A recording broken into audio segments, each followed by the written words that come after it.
Here are 5 green finishers that you've been sleeping on, or maybe you just haven't heard of them. We'll start with Blossoming Bogbeast. It is a 4 and a green beast. Whenever it attacks, you gain 2 life, then creatures you control gain trample and get +X until end of turn, where X is the amount of life you gain this turn. So, Blossoming Bogbeast is so good. When it attacks, you gain the 2 life, so all your creatures will get the +2/+2 and trample until end of turn, which is awesome. But it's that last little part of the sentence that really makes this a good card.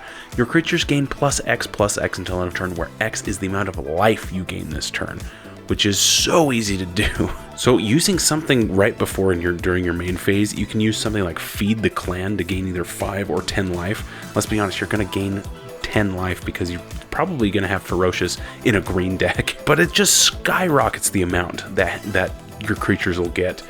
And if you're running white, you could use something like Chaplain's Blessing. For it's just 1 mana, you gain 5 life with this very similar effect. But then all of a sudden, when it attacks, you've gained 7 life that turn, and then your creatures get +7/+7 and trample.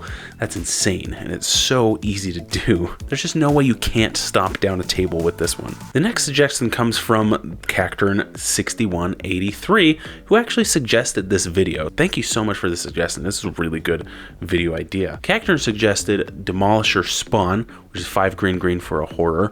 It's got trample and haste and delirium. Whenever this creature attacks, if there are 4 or more card types among cards in your graveyard, other attacking creatures get +4/+4 till end of turn. So as long as you've got the delirium built up, which is probably going to be pretty simple, your other attacking creatures get a smooth +4/+4 until the end of turn. So it doesn't give trample, but green just kind of poops out trample for breakfast. So that shouldn't be too hard to do. Plus, just an easy way to do this with a simple attack trigger is wild. And yeah, Demolisher Spawn has haste, in case you forgot, and so it'll swing the moment it comes out. Just swing all your creatures +4/+4. It's good. Before we move on, let me introduce you to the Arcane Fortress Radiant Deck Box, a premium storage solution designed to protect your cards in style. Crafted from high quality synthetic leather with a magnetic closure, it combines durability with elegance. The built-in dice tray keeps your accessories organized, while the spacious interior comfortably fits a double-sleeved commander deck with room for tokens. The radiant finish isn't just for looks, it really does make a statement. Your deck deserves a home that reflects the care and strategy you put into every game. Upgrade your deck box to the Arcane Fortress Radiant Deck Box today, because your cards deserve the best. The link in the description does support the channel, and you really don't want to miss out. So, bumping back, we've got a Fangren Firstborn, 1 green beast. Whenever it attacks, you put a +1/+1 counter on each attacking creature you control. So this one might not seem like much at first, it's just +1/+1 for all your creatures when it attacks versus the +4 and +3 from earlier, right? And that doesn't do trample either on this one, but these are +1/+1 counters, and +1/+1 counters, as we all know, stack easier than Legos do, meaning as long as you got a doubling season or a hardened scales, you are cooking with gas, and you're no longer swinging with dinky little creatures. You're swinging with massive beasts. And your opponents will not want to mess with that. So Fangren Firstborn, highly recommend. Okay, this next one might actually be my favorite one on this list. It's kind of a little hidden gem amongst cards. Earthshaker Giant, 4 green, Giant Druid with trample. When this creature enters, other creatures you control get +3/+3 and gain trample until end of turn. So that's like an overrun effect. +3/+3 and trample. That's almost like a baseline for green, right? Which is really good.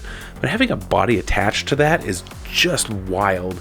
If you're running white or blue, you've got a very easy way to use Flicker or Planar Incision or stuff like that. Just flicker it a million times and all your creatures get a bajillion and trample. But even if you're just in green and you're not using flicker effects, I mean, you can hold on to this in your hand until a critical point in the game, and you're most certainly gonna make a splash with it. All right, lastly, what you've all been waiting for, Rumbleweed. It's hard to say that name without giggling a little bit. 10 and a green, so 11 mana, geez. For a plant elemental, that doesn't seem right, but oh yeah, it does cost 1 less for each land in your graveyard. So Vigilance, Reach, Trample. When this creature enters, other creatures you control +3/+3 trample until end of turn. Oh, just like the last one we just did. Okay, so what's the difference? They both do the exact same thing. This goes really well in graveyard synergy decks. If you're constantly milling yourself and you've got a ton of cards in your graveyard, all of a sudden this thing could possibly cost a single green mana for that effect. +3/+3 and trample for all your creatures when it enters for 1 mana is really good. And on top of that, it itself has vigilance, reach, and trample. Everybody always forgets about the reach. And so this is just a no-brainer for your heavy creature graveyard synergy decks. Those are actually some pretty great cards, if I do say so myself. Now, make sure you check out the affiliate links below, namely TCGplayer and Manfred Plus Proxies. If you're not using the links in the description, you're missing the chance to support the channel. So make sure you join me next week for your weekly dose of magic, and remember, the Manashift library is always open.